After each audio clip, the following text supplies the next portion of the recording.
Did you know that there's such a thing as the narcissist confession? There is. And the easiest way to find out what it is what they're accusing you of is what they're doing. Stick with me while we unpack this. Hi, my name is Michele Paradise, and welcome back to my channel where I bring evidence-based information coupled with my own personal lived experience as a narcissistic abuse survivor to help you navigate the most important relationship, which is the one with yourself.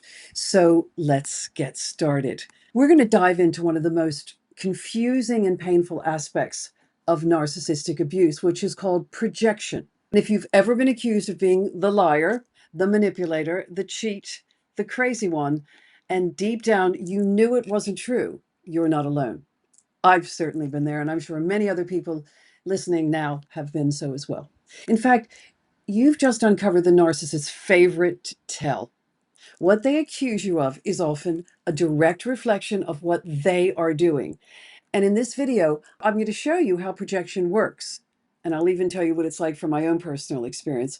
And I'm going to tell you why it's so common in narcissistic relationships and how you can use it to protect yourself and reclaim your reality. So let's start with the basics. Projection is a psychological defense.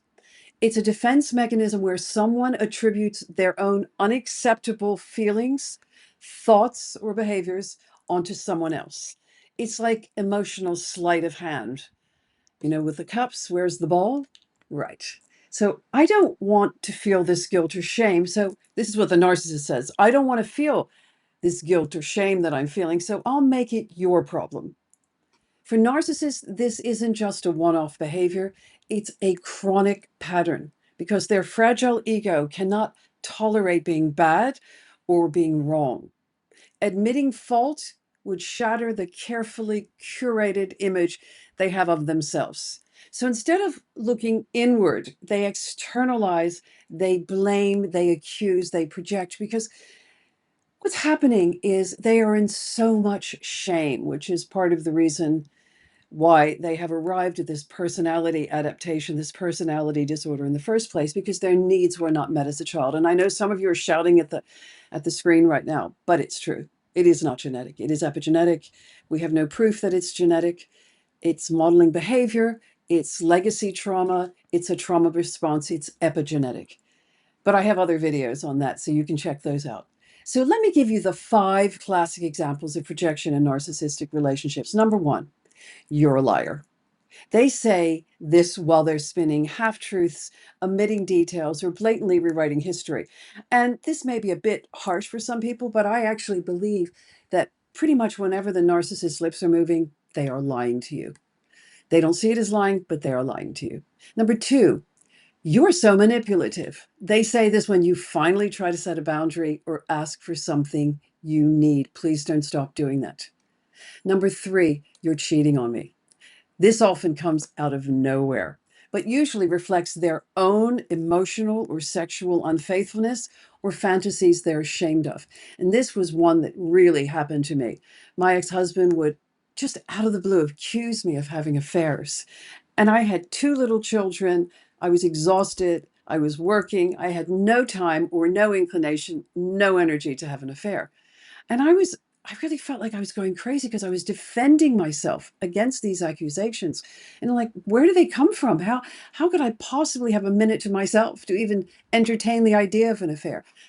The whole time he was having several affairs and children as well. So he was really going for it. But it was his way of projecting his shame and not being able to take the blame for something that was wrong or bad for himself. So he projected it on to me. Number 4, you're the crazy one and you need help. I had that said to me as well. The translation of that is you're getting too close to the truth and they need to destabilize you because you're beginning to see behind the mask, or the mask is slipping, or people are coming and telling you things, which happened to me. My narc never, ever admitted anything. I always learned it from other people, and I would literally fake it. I would bluff because I knew that what I was being told was true, but I didn't actually have hard proof. Sometimes I did. And I would just bluff and say, I know you are doing this. And I would say it enough times. And finally he would go, oh, okay, fine. What are you going to do about it? Number 5, you're abusive, right? This one is particularly cruel because they provoke you for weeks, months, even years. And the second you react with anger or hurt, they flip the script and call you the abuser. So each of these is not a red flag, it's a roadmap to what they're doing behind the scenes. So if you have suspicion about what they're doing and you're not sure, listen to what they're accusing you of, because they are absolutely telling you, they are confessing to you what they're doing. So why does this happen so consistently? Narcissists often have a dysregulated stress response and underdeveloped self-awareness, typically due to early developmental trauma, as I said earlier, or attachment wounds. And attachment wounds will be directly related to not being seen, not being heard, not being accepted for who they are when they were very young. And I'm not blaming the parents, but the parents were unable to attune to the child in the way that the child needed. And not every child in the same family is the same. Some are highly sensitive children, so they have different, greater needs. When they have attachment wounds or their needs weren't met, there's childhood developmental trauma, their brain is wired for defense and not reflection. So when shame or vulnerability shows up, their amygdala, which is here, sounds the alarm and their inner world goes into panic mode. So instead of tolerating discomfort, they disown it, they dissociate it from it, and they dump it on anybody else they can, especially you, because you are their main target, you are their main supplier. So this is not accountability, it's survival at your expense. They do have feelings, but their feelings are very immature, they're very limited, such as shame. They have a lot of shame and they can't take accountability for it because they never evolved or emotionally grew from, let's say, a 3-year-old. So here's the good news. Once you understand projection, you can stop taking personally, and you're beginning to understand who they are, what they're doing when they're not with you, what they're doing when they are with you. And all of those things that you've been suspicious about, they are going to be telling you by accusing you of doing them. So here's how to respond when you sense it happening. Observe, don't absorb it. Put your armor on, put your super goggles on, and observe what they're doing. And say to yourself, this accusation is data. What might they be revealing about themselves? Think about it. So if they're calling you a liar, what are they lying about? Stay grounded. Projection thrives on emotional chaos. Practice, practice the gray rock method. Be boring, be brief. Don't react. Respond calmly or not at all. Just don't react at all. That's very destabilizing to them as well. The other thing you can do is document everything. This is especially critical if the projection involves serious accusations. Keep records.